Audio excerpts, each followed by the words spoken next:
So hello guys, TikTok muna tayo guys no dahil nahulog yung stand ng cellphone natin. Yung na-stand ng mister ko. So hindi masyadong nakatapat na din. Hindi nakikita yung isda. So ibaba lang natin ng konti yan. Gaya na sinabi ko kanina guys, sigang tayo ng tuna. Butangan na ako sa labas, may ceiling green. Ito guys, nakaupo na ako dito. Mahalan ako na yung itsura ko. Meron na tayong ceiling green, tapos may sibuyas, kamatis. So dali ano tayo? Nag-ano tayo ng gulay doon. Talbos na kangkong. So bayaan lang natin muna yan. Takpan natin guys. So dito guys, kami sa Philippines parang medyo maganda yung content natin ngayon kasi nakakabili tayo, nakakapagluto tayo. Tsaka super ganda ng weather guys. Yan lang masasabi ko, kaya ang sarap ng bakasyon namin ng Western. Hello pa. So, sige, click na lang natin. Kaya nalang natin yung pagkasama ko lang yung kanyo.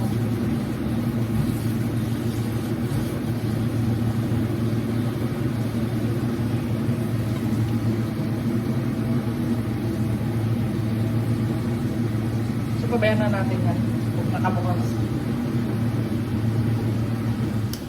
Yan, sarado na natin yung pangtanggal ng mga lansa na mayroon silang anong tawag ito, Mariko?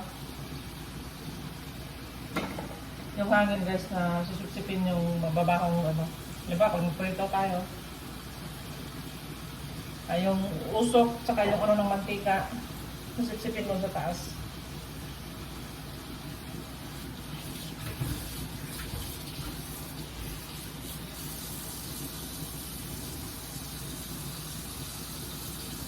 Tutakpan lang natin guys. Hintayin natin kumulo.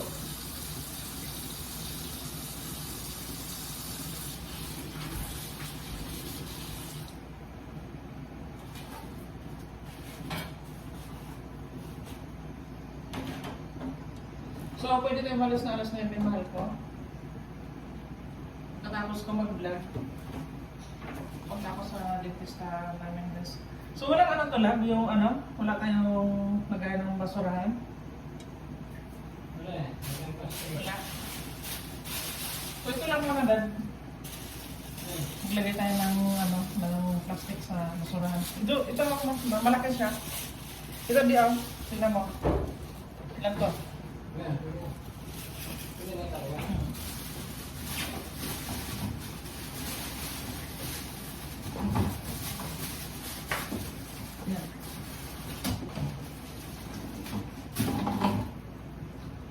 Hugas na ng kamay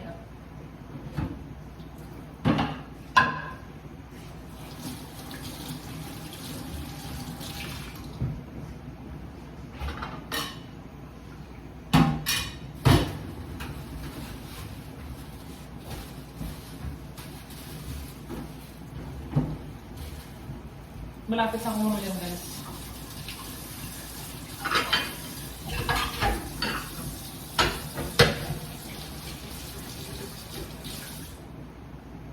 So yan, kumulo na siya. Check natin guys. Yan, tanggalan natin siya ng mga bloody na nasa gilid. Yung pala guys ko nakikita kasi medyo malabo ang mata ko. So ito guys sa pansin niya. Tanggalin natin yan.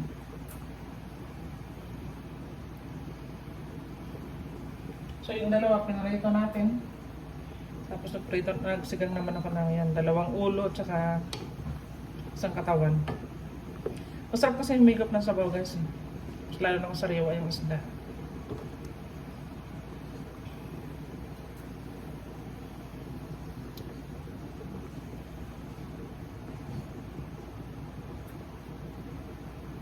Salamat niya ako guys kasi yung boss ko, pinayagan akong magbakasyon. Simula ko lang doon sa Optima Living. Nakahira ko doon sa facility na yun. Noong December 10. December 1st last year, na-interview ako, then December 10. Nag-start na ako sa trabaho ko doon. Housekeeping lang muna ako doon. Naglilinis ako ng mga room ng residente. And then, hopefully pag nakabalik tayo, mag-apply naman ako ng profession ko. Kasi ang aral ko kasi, healthcare aid talaga ako. Or community support workers. So, sana maka-apply tayo ng full-time or casual is enough. Tapos sabi ng boss ko, manager ko na huwag ko siyang iwanan. So, very lucky talaga dahil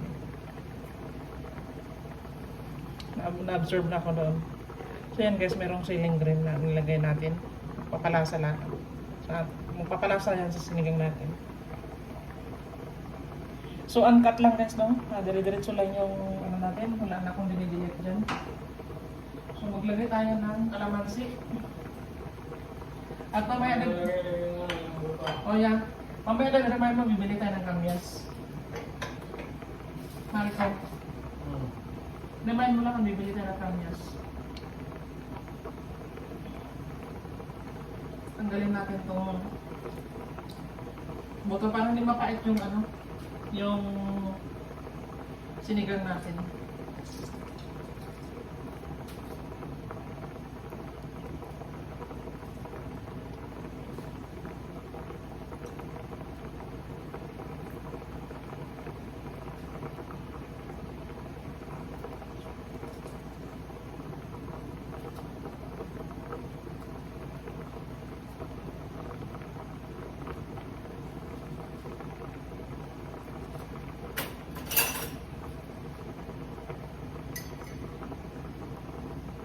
Kasi guys, pag hindi natin siniparit yung buto ng kalamansi, mapait yun.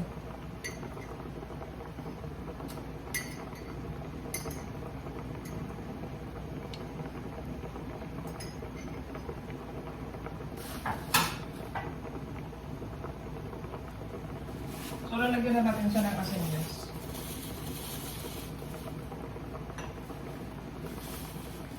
Madaling araw pa lang kanina guys, gising na kami, alas 4 pa lang.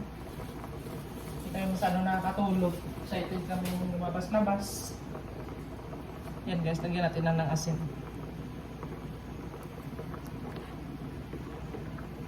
Ayan o. Sarap siya. Ang bango-bango pa nitong sinigang na tuna.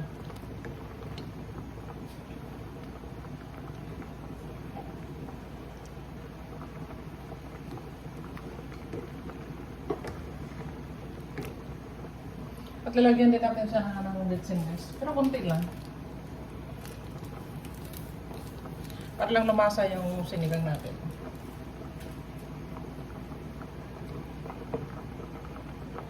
Takpan natin sa gilid. Ng mga couple minutes lang.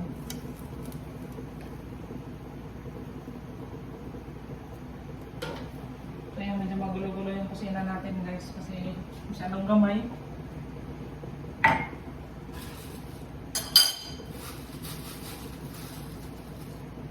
Yung bahay natin doon sa Australia po, pagka may pagkakataon, naroon tayo doon. Video rin natin. Katapos na lang siguro ng dental ko. Kung saan ka na ba?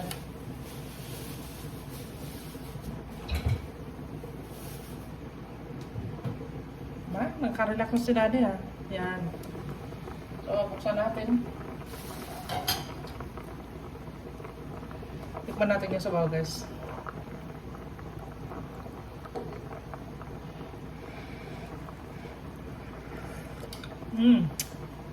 Malasa siya guys. Pero medyo matabang. Lagyan natin siya ng konting asin ulit. Mas maganda yung matabang kasi madali dagdagan ng asin. Kaysa maalat. So yung salt dito guys, mga ano to, sobrang pino. Tapos ngayon, naugasan ko na itong talbos ng ako. Ito guys, naugasan ko na. 3 beses ko hinugasan. Pinawas-awasan ko ng tubig. Ayan.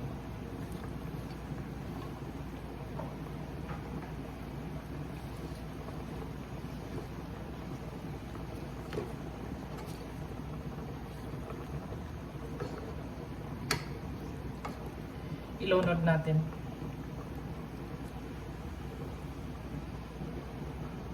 Sarap na ito.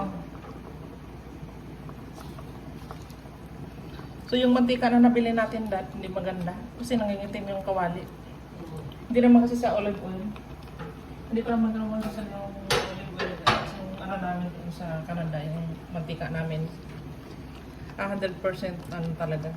Iwas ba sa mga taba-taba? Kasi pag nakakatakot din yung nagkakaedad na tayo. Tapos yung mga pagkain natin, hindi passive sa mga fats.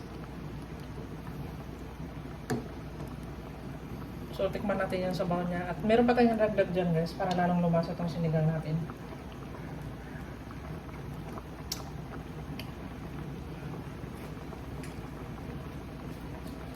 Okay na yung lasa niya. Yung alat niya. Tama lang. Lagyan natin siya ng sampalok. Sampalok na may gabi.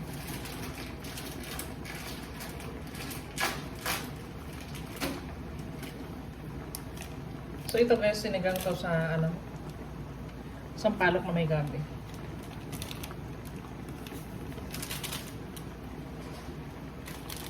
Yung magic sinigang guys ba na marami na siyang ingredients. Pinaghalo-halo. Minimix na siya.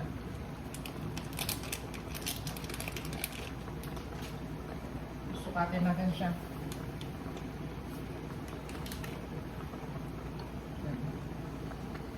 Lagyan natin ng huwag natin ubusin guys kasi marami naman yun, tapos konti lang naman tong sinabawan natin. Yung kamatis, yung kamatis parang hindi pa siya masyadong luto, parang nauna pa yata naluto yung isda tsaka gulay kaysa kamatis, kaya pabayaan lang muna natin yan na kumulo ng kumulo yan.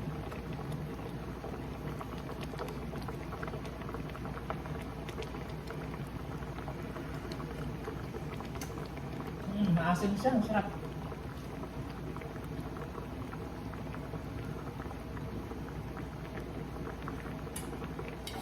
So, takpan natin guys. Kaya couple minutes, isarado na natin siya.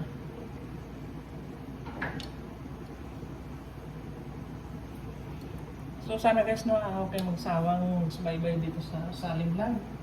Sally Faustino. Sana kung magustuhan ninyo yung channel ko, sana share din ninyo. Maraming thank you sa mga silent viewers natin at subscribers natin na very legit. So, i-off ko na siya guys, luto na siya. Yan. Yun lang guys, no? Thank you sa inyo at see you sa ating next video.